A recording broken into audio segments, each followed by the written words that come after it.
I thought I finally made my parents proud when I bought my first home, until I found out they'd secretly promised it to my sister and her family. Stay with me while I tell you how everything unfolded, and if my story reaches your heart, please remember to show your support by liking, subscribing, and sharing with the people who matter to you. My name is Luna, I'm 26 years old, and I've worked as a nurse since I finished school. For years, I picked up double shifts, skipped vacations, and lived in a small apartment just so I could save enough for something I always dreamed of, my own home. I wasn't chasing anything fancy or huge, just a warm place that I could call mine. Somewhere close enough to my parents, so I could still visit them whenever I wanted, but far enough to feel independent. When the day finally came, I signed the papers with shaky hand. I couldn't stop smiling, thinking about how proud my parents would be. For so long, I felt like I was always running behind my sister Madison. She had the picture-perfect life, married with 2 kids, a husband, and all the attention of my parents. I thought maybe this time, finally,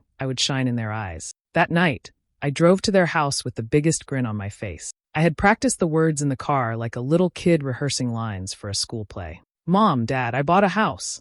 The second I said it, I expected cheers, hugs, maybe even tears of joy. Instead, the room fell strangely quiet. My mom forced a smile and said, "Oh, that's nice, honey." My dad coughed, nodded, and changed the subject to how Madison's kids were doing in school. The air felt heavy, like I had walked into the wrong scene. I laughed nervously and explained more. How the house was old but full of character, how it had a little porch I could decorate, how it was close enough for Sunday dinners. Still, their faces didn't light up the way I dreamed they would. Madison raised her eyebrows, almost smirking, and asked where exactly it was. I told her, feeling proud, but the way she exchanged a look with my parents made my stomach twist. For the first time, I noticed something off, like my big moment wasn't really mine at all. I pushed the thought away, telling myself I was imagining it. Maybe they were just tired. Maybe they didn't know how to react. I wanted so badly to believe that. Driving home later, though, the excitement I had felt all day began to fade. Their silence, their stiff smiles, Madison's knowing look, it all played over and over in my head. I couldn't shake the feeling that something about my dream home wasn't going to stay just mine. The house wasn't new, but that's exactly what made me fall in love with it. From the outside, it looked like something out of an old photograph. Brick walls with ivy climbing up the side, a porch with enough space for a swing, and windows that seemed to hold years of stories. When I first walked inside, the wooden floors creaked under my shoes, but instead of feeling worn out, it felt alive, like the house was welcoming me. The living room had a big fireplace, the kind that made me imagine cozy winters with a blanket, a mug of hot cocoa, and maybe even a Christmas tree glowing beside it. The kitchen wasn't huge, but it had a wide window that let in sunlight during the day, and I could already picture myself cooking there, listening to music after long shifts at work. Upstairs, there were 2 bedrooms, one for me and one that I thought could be a guest room, maybe for when friends visited or even when my parents stayed over. As I walked through each room, I couldn't stop daydreaming. I pictured hosting my very first Thanksgiving dinner, setting the table with candles and making way too much food because I'd want everyone to feel at home. I thought about future birthdays, maybe even movie nights with friends where laughter would echo through the hallway. For me, this house wasn't just walls and a roof. It was a promise of all the memories I was finally going to create on my own. When I told my parents I wanted them to come see it, they agreed quickly, though I noticed a flicker of hesitation. I brushed it off, too excited to think much about it. On the day of the visit, I made sure everything looked perfect. I even placed a vase of flowers in the kitchen to make the house feel warm and welcoming. But the moment they arrived, things felt slightly off. My mom walked slowly through the rooms, looking around with a tight smile. My dad trailed behind her, quiet and thoughtful. I tried to point out all the details I loved, the fireplace, the garden in the back, the big window upstairs. But instead of sharing my excitement, they just nodded and exchanged glances when they thought I wasn't looking. Then came the suggestion that caught me off guard. My mom said, "Why don't you invite Madison and Daniel to see the place too? It might be nice for them." I hesitated. Madison had never really been supportive of me, and the idea of sharing this special moment with her didn't sit right. But I didn't want to upset my parents, so I agreed. A few days later, Madison showed up with Daniel and their 2 kids. The kids ran around the living room, squealing and laughing, while Madison walked slowly, her eyes scanning every corner like she was evaluating the house for herself. That's when I noticed it again. Those strange looks passing between her and my parents, like they were part of some unspoken conversation I wasn't included in. My stomach tightened, but I told myself I was imagining things. I smiled, tried to stay cheerful, and convinced myself that this house was mine, my safe place, and nothing could take that away from me. The first time I invited everyone over for dinner at my new house, I wanted it to feel special. I cooked all afternoon, roast chicken, mashed potatoes, and even tried baking a pie from scratch. It was supposed to be the kind of night where we laughed, shared stories, and celebrated the start of a new chapter in my life. Madison sat at the table with Daniel beside her, and their 2 kids making a mess with the bread roll. My parents looked comfortable, almost too comfortable, as if they weren't guests but already belonged there. I brushed the thought away and focused on keeping the conversation light. Halfway through the meal, Madison leaned back in her chair, casually sipping her wine. With a little smile, she said, "This house is just perfect for raising kids. The backyard is big enough for a swing set, and the extra bedroom would make a great nursery." I froze, fork halfway to my mouth. My parents' faces lit up in a way they hadn't when I first told them I bought the house. Then, before I could respond, my dad chuckled and said, "Well, that's exactly why we always said it would be Madison's one day." The room went silent for me. My heart thudded in my chest, and I thought I must have misheard. "Excuse me?" I asked, trying to keep my voice steady. My mom smiled gently, like she was explaining something obvious. "Sweetheart, you know Madison has a family to think about. We always thought this house would go to her eventually. It just makes sense. It fits her life better." I blinked, trying to process what they were saying. My house. The one I worked years for, the one I signed the papers for, the one that was legally mine. "What do you mean her house?"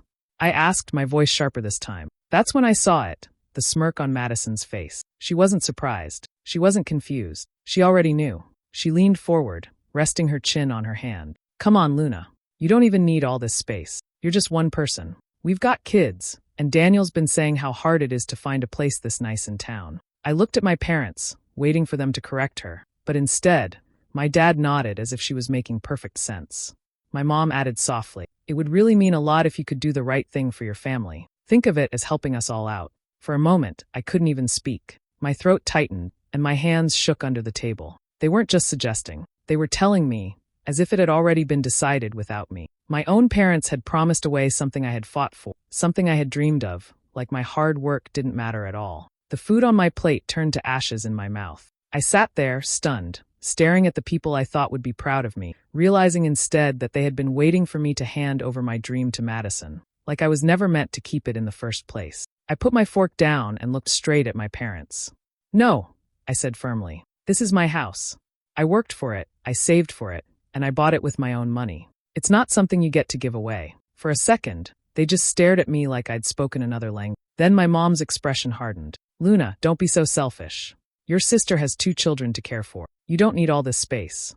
The word selfish stung. I had spent years sacrificing everything, extra shifts, sleepless nights, skipped holidays, just to reach this point. And now, instead of being proud, my parents were acting like I was hoarding something that wasn't even mine to begin with. "I'm not selfish," I shot back. "I've done nothing but work and save for years while you've showered Madison with help. This house is mine. Period." That's when Daniel decided to step in, his voice dripping with condescension. "You sound immature, Luna. Family means helping each other out. If you really cared, you'd see this house belongs to all of us, not just you." I clenched my fists under the table. The audacity of him, acting like I owed him and Madison a roof over their heads. He hadn't worked a single hour for this place, yet he spoke as if I had stolen it from him. The conversation ended in tense silence, but the damage was done. Over the next few weeks, I began to notice subtle changes. Relatives who used to call and congratulate me on the house suddenly grew distant. At a family gathering, my aunt avoided eye contact when I mentioned moving in. Later, I overheard her whispering to my uncle, "I can't believe Luna would do that to Madison. Taking the house her parents promised her. It's cruel." That's when I realized what was happening. Madison had twisted the story. She wasn't telling people that I bought the house, that I sacrificed for years to make it mine. She was telling them that I stole it from her, that I had snatched away the home she was supposed to have. And my parents?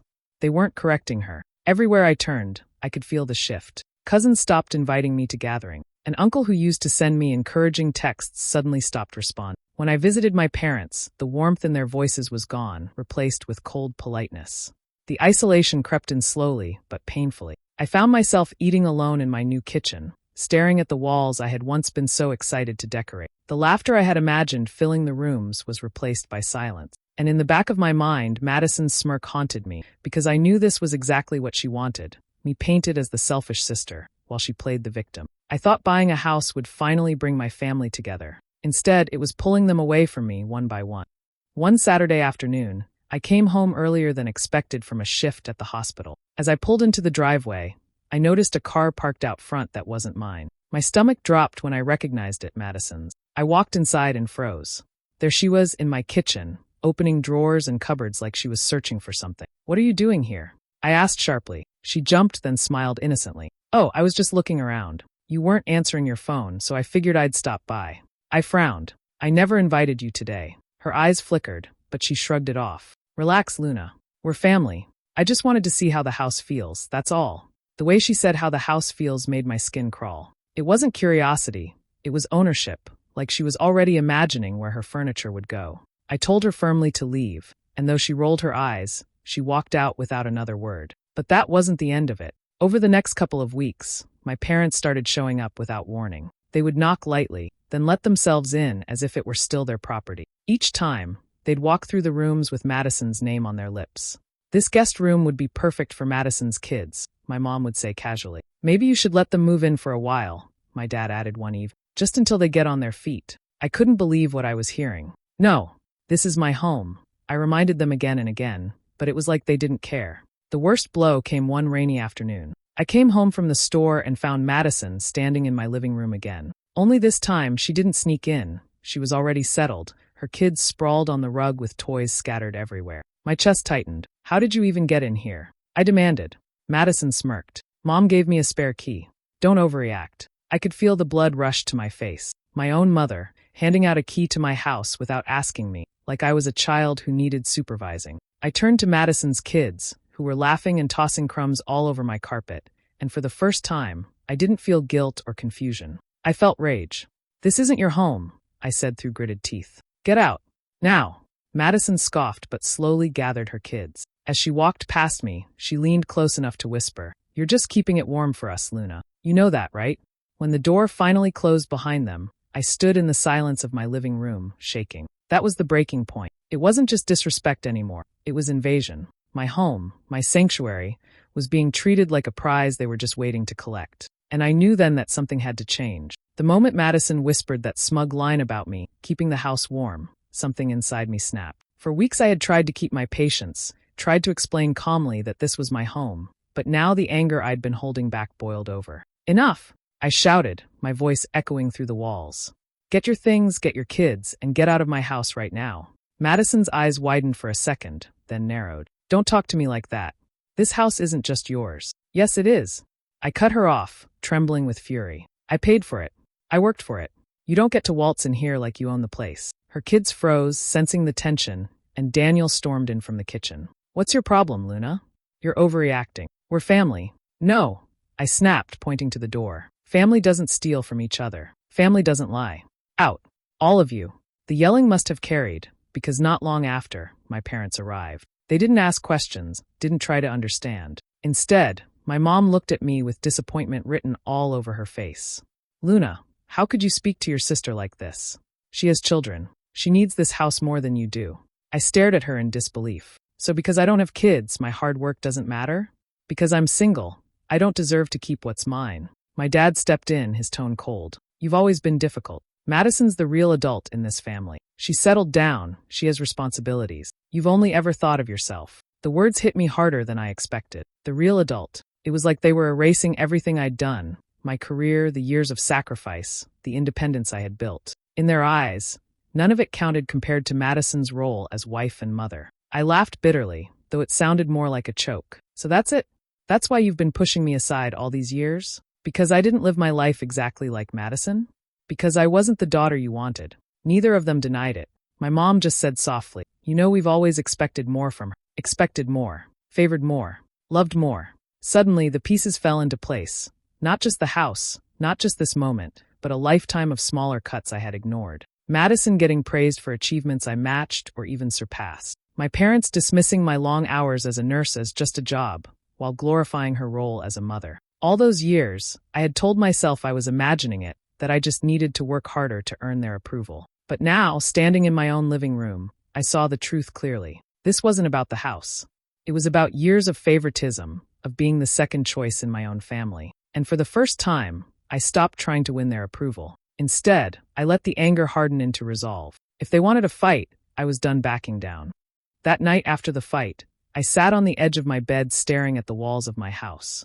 For the first time, it didn't feel safe. It felt invaded, like I was just a guest in a place I had paid for. But as the hours passed, my anger turned into something sharper. I wasn't going to be bullied, guilt-tripped, or manipulated out of the one thing I had worked so hard for. This was my home, and I was done playing the obedient daughter. The very next morning, I called a locksmith. I stood at the doorway and watched as the man replaced every single lock on the doors, even the back one my mother liked to slip through. The sound of the drill was like music to my ears, each turn of the tool sealing my house off from unwanted hands. When he handed me the new set of keys, I felt a rush of relief. Only I had access now. But I didn't stop there. I used part of my savings to install cameras, one at the front door, one at the back, and another inside the living room. If they tried to sneak in again, I'd have proof. No more accidental visits, no more excuses. I wanted evidence, something they couldn't twist into lies later. After that, I began pulling back. I stopped answering every phone call. I didn't drop by my parents' house the way I used to. When relatives invited me to gathering, I politely declined. If my family was going to treat me like the villain, I wasn't going to give them the chance to corner me again. I needed distance, and more importantly, I needed control. But just when I thought I was regaining a little peace, I overheard something that lit a fire inside me. One afternoon, I drove past my parents' house on my way home from work. Their car doors were open, and I could hear voices carrying from the porch. I slowed down, curious, and that's when I caught my mother's words. "Don't worry, Madison. We'll figure out a way to make Luna hand it over." My chest tightened, and I gripped the steering wheel until my knuckles turned white. Hand it over. They were still plotting behind my back, like I was just an obstacle standing between them and what they thought was theirs. Madison's laugh followed, light and smug, as if she already believed victory was hers. I drove off quickly before they noticed me, but the words kept replaying in my head. They weren't going to stop. No amount of boundaries or polite refusals would ever make them accept that the house wasn't theirs. And that's when the shift happened inside me. I realized I couldn't just defend myself anymore. If I stayed quiet, they'd keep twisting the story until I was the selfish daughter who ruined everything. No, if they wanted a battle, I'd give them one. This wasn't just about keeping my home anymore. It was about exposing them for what they really were. And for the first time, I felt ready. Once I decided I wasn't just going to defend myself, but expose them, everything changed. I stopped reacting with anger and started planning carefully. Every time my parents or Madison tried to cross a line, I documented. The cameras I installed turned out to be my greatest weapon. Within days, I caught footage of my mom slipping into the backyard without knocking, peeking around like she still had the right to check on her house. I also had video of Madison trying the front door with the spare key, only to find out the locks had been changed. She looked furious, rattling the knob before storming off. On top of that, I saved text messages. Madison had the habit of sending snide little comments late at night. One read, "Enjoy playing house, Luna. The kids will love it once it's really ours." Another time she wrote, "You're dragging this out longer than necessary. Mom and Dad already agreed it belongs to me." Every message was like a puzzle piece, painting the full picture of her entitlement. I didn't respond to most of them. Silence was my strategy. But behind the scenes, I organized everything, photos, clips, messages, into a folder labeled simply, "Proof." The chance to use it came sooner than I expected. At a cousin's birthday party, I walked into the dining room and immediately felt the tension. My relatives sat stiffly, conversation stopping as soon as I entered. Madison was already there with Daniel, both wearing smug expressions. My mom sat close beside them, whispering to an aunt. I braced myself, something was coming. Sure enough, after cake was served, my dad stood up and cleared his throat. "We need to talk about what's happening with the house," he announced. "Luna has been unreasonable, keeping it from her sister when we all know it's better suited for a family." Murmurs rippled through the room, eyes turning toward me. Normally, I would have panicked under that kind of spotlight, but this time I felt calm. I set my fork down, pulled out my phone, and connected it to the TV in the room. Within seconds, footage of Madison trying to force my locked door appeared on the screen. Gasps filled the room. I didn't stop there. I clicked through video clips. My mom sneaking into the yard, Madison standing on my porch demanding to be let in, and finally, screenshots of her text. "Enjoy playing house, Luna." The room went silent except for the hum of the TV. When I turned back, relatives who had looked at me coldly before now had wide eyes. Some leaned away from Madison. Others shook their heads. My aunt muttered, "I can't believe this." That's when Daniel lost it. Red-faced, he shot up from his chair and shouted across the table, "You're pathetic, Luna. Recording your own family? Who does that? You should be ashamed." But his voice cracked, and the outburst only made him look worse. Several cousins pulled their kids closer, glaring at him. Madison tried to quiet him, but it was too late. The mask had slipped. For the first time in months, I felt the balance shift. I wasn't the selfish sister anymore. The truth was finally out, and people were starting to see them for who they really were. The room was still buzzing from Daniel's angry outburst when I stood up. My hands weren't shaking this time. I looked around at the faces of my aunts, uncles, and cousins, people who had known me my whole life, and I knew this was the moment I had been waiting for. "You've all heard enough half-truths and twisted stories," I said, my voice steady. "So let me make this clear once and for all. This house is mine. I bought it, I worked for it, and no one, not even my parents, has the right to take that from me." My mother shifted uncomfortably in her chair, but I didn't stop. Years of silence, of swallowing my feelings to keep the peace, poured out all at once. "Do you know what it feels like to sacrifice everything, holidays, sleep, a social life, just to save for something you've dreamed of? I did that. And instead of being proud, my parents promised it to Madison, like I was just a placeholder until the real daughter came along." Gasps rippled across the table. My dad's face turned red and he barked, "That's not true, don't twist this." But I cut him off. "No, Dad. I'm not twisting anything. You've been clear about it for years. Madison is the one you brag about. Madison is the one who deserves more. And me?